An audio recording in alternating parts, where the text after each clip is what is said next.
Comprendre une équation de réaction, fiche méthode en 5 minutes. Pour comprendre ce qu'est une équation de réaction, regardons la matière au niveau microscopique. Elle se compose de molécules en mouvement. Ces molécules rentrent très souvent en collision et la plupart du temps ne font que rebondir les unes sur les autres. Mais parfois, cela se passe autrement. Prenons par exemple le diazote et mettons-le en présence de dihydrogène. Lorsque ces molécules rentrent en collision, il se passe une transformation. C'est ce qu'on appelle une transformation chimique. Regardons à nouveau cette transformation. On voit bien qu'au moment de la collision, les atomes changent de place et on forme de nouvelles molécules. Les molécules qu'on avait initialement s'appellent les réactifs et les molécules produites après cette transformation s'appellent les produits. On voit bien donc qu'on a formé de nouvelles molécules, mais avec les mêmes atomes. C'est ce qu'on appelle la conservation de la matière. Il y a autant d'atomes avant la transformation qu'après la transformation. Pour écrire sur le papier cette transformation chimique, on utilise ce qu'on appelle l'équation de réaction. Pour commencer, on trace une flèche indiquant le sens de la transformation. Ensuite, on regroupe les molécules identiques et on place la quantité correspondante devant. Lorsqu'il y a des molécules différentes, on place des plus. Pour finir, on préfère utiliser la formule chimique plutôt que le dessin des molécules. Voilà l'équation de réaction de notre transformation, qu'on peut représenter visuellement comme cela. Étudions de plus près cette équation de réaction. Dans cette équation, les nombres écrits ici en bleu nous donnent les proportions de chacune de ces molécules intervenant dans la transformation. On les appelle aussi coefficients stoichiométriques. Par exemple, on a une molécule N2 et 3 molécules H2. Celles-ci se transforment et forment 2 molécules NH3. On a donc bien 1, 3 et 2 molécules. Imaginons à présent que nous avons 2 molécules N2. Combien faudrait-il de molécules H2 ? Eh bien déjà 3 pour la première molécule et encore 3 pour la deuxième molécule. Ça nous donne 6 molécules H2.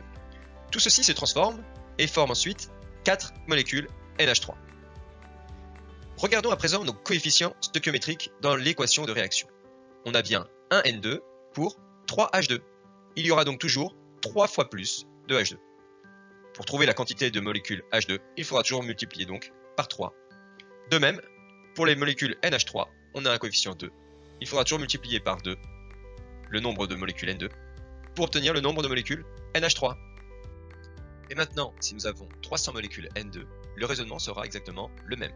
Premièrement, on cherche les coefficients de proportion entre les molécules, x3 et x2, comme nous l'avons vu précédemment. Et ensuite, on l'applique au nombre 300.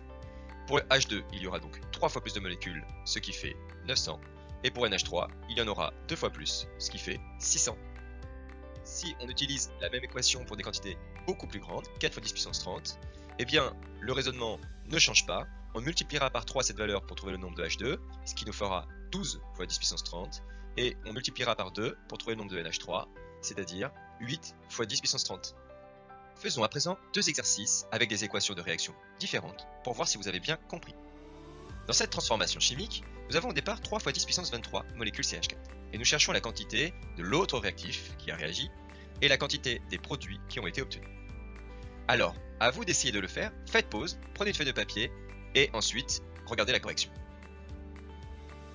Voilà, j'espère que vous avez eu le temps de le faire par vous-même et maintenant nous allons voir les différentes étapes pour corriger cet exercice.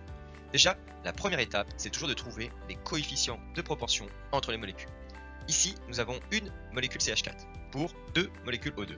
Le coefficient de proportion est donc x2. De même, nous avons une molécule CH4 pour une molécule CO2. Eh bien, le coefficient est le même, nous avons donc un coefficient x1. Pour H2O, on a une molécule CH4 pour 2 molécules H2O. Il faut donc avoir un coefficient de x2. Et bien une fois qu'on a fait cette étape, c'est facile, il suffit d'appliquer ces coefficients au nombre 3 fois 10 puissance 23. Donc pour le nombre de O2, nous avons donc 2 fois plus de molécules, c'est-à-dire 6 fois 10 puissance 23 molécules.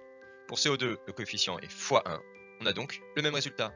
Et pour H2O, on multiplie par 2, ce qui veut dire qu'on obtient 6 fois 10 puissance 23 molécules. Voilà, j'espère que vous avez bien compris. Faisons maintenant un deuxième exemple. Dans cette transformation chimique, nous avons au départ 6 fois 10 puissance 17 molécules CH4O et nous cherchons les quantités de l'autre réactif et des produits obtenus. Allez, faites pause, prenez une feuille de papier et essayez de résoudre par vous-même cet exercice. Voilà. Alors maintenant, nous allons corriger cet exercice. Donc, dans un premier temps, la première étape est de toujours trouver les coefficients de proportion entre les molécules. Au départ, nous avons 2 CH4O et 3 O2. Le coefficient de proportion est donc fois 1,5. Et oui, parce que 2 fois 1,5 font 3.